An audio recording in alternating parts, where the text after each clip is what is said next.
আর মিথ্যুক ব্যক্তিরা এতটাই মিথ্যা কথা বলে, এখানে একরকম বলে, সেখানে গিয়ে আর এক রকম কথা বলে। এক চেয়ারম্যানের কাছে একরকম কথা বলে, আর এক চেয়ারম্যানের কাছে একরকম কথা বলে। এক দলের কাছে একরকম কথা বলতেছে, আর এক দলের কাছে গিয়ে আর এক রকম কথা বলতেছে। তাদের মাঝে দ্বন্দ্ব ফাসাদ লাগিয়ে দেয়। আমি তাই তো মাঝে মাঝে আপনাদেরকে বলি, কারো বদনাম আমার কাছে করিয়েন না, কারো বদনাম আমার কাছে করিয়েন না। আপনি আমার কাছে একজন মানুষের বদনাম করবেন, আপনি কি মনে করেন আমি তো হাদিস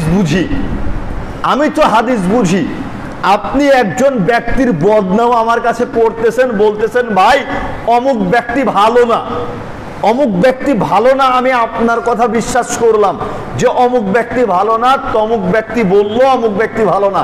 কিন্তু আপনি কে? আপনার পরিচয় কি? আপনার পরিচয় আপনি একজন গীবাতকারী, আপনি একজন গীবাতকারী। আপনি বলতেছেন যে ভাই সাহেব অমুক ব্যক্তি ভালো না, আমি মেনে নিলাম অমুক ব্যক্তি ভালো না, কিন্তু আপনার পরিচয় কি? আপনার পরিচয় আপনি অমুকের গীবাত করলেন, আমাকে জানালেন, অর্থাৎ আপনি একজন গীবাতকারী। আর আপনার জন্য কি জঘন্য শাস্তি আছে কবরে যাওয়ার পরেই সঙ্গে সঙ্গে বুঝতে পারবেন। কবরে যাওয়ার পরে সঙ্গে সঙ্গে বুঝতে পারবেন। দ্বিমুখী ভাবে জীবন যাপন করা চলবে না। একখানে একরকম কথা বলবেন, আর একখানে আর এক রকম কথা বলবেন। স্বামীর কাছে একরকম কথা বলবেন, শ্বশুরের কাছে আর এক রকম কথা বলবেন, শাশুড়ির কাছে আর এক রকম কথা বলবেন। এই দ্বিমুখী আচরণ থেকে ফিরে আসতে হবে। লক্ষ্য করেন, সুনান আবু দাউদের মধ্যে হাদিসটা এসেছে।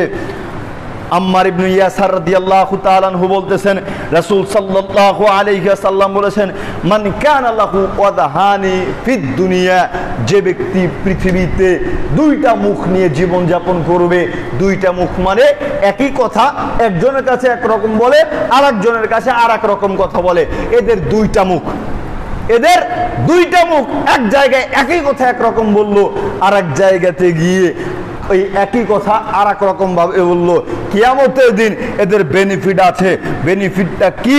কানা লাহু ইয়াউমাল কিয়ামাতি লিসানানি মিন নার। কিয়ামতের দিন আল্লাহ সুবহানাহু ওয়া তাআলা এই সমস্ত জঘন্য ব্যক্তিদেরকে দুইটা আগুনের জিহ্বা প্রদান করবে। জোরে সরে বলুন নাউজুবিল্লাহ।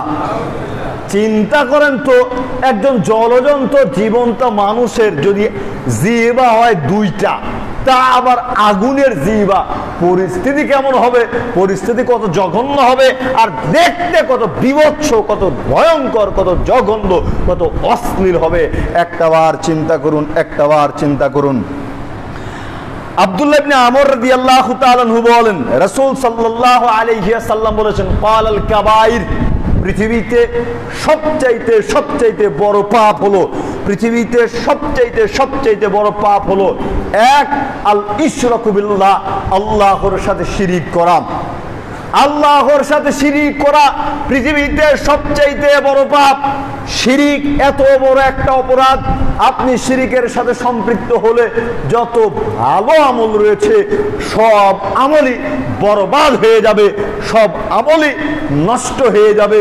পৃথিবীতে সর্বশ্রেষ্ঠ মহামানব জনাবে মুহাম্মদুর রাসূলুল্লাহ সাল্লাল্লাহু আলাইহি ওয়াসাল্লাম, তাকেও আল্লাহ সুবহানাহু ওয়া তাআলা বারবার সতর্ক করেছেন, মুহাম্মদ সাল্লাল্লাহু আলাইহি ওয়াসাল্লাম, আপনি যদি শিরিক করেন, আপনি যদি আল্লাহর সাথে অংশীদারিত্ব স্থাপন করেন, তবে আপনার যত আমল রয়েছে আপনার সমস্ত আমলই নষ্ট হয়ে যাবে এবং আপনিও ক্ষতিগ্রস্ত হবেন।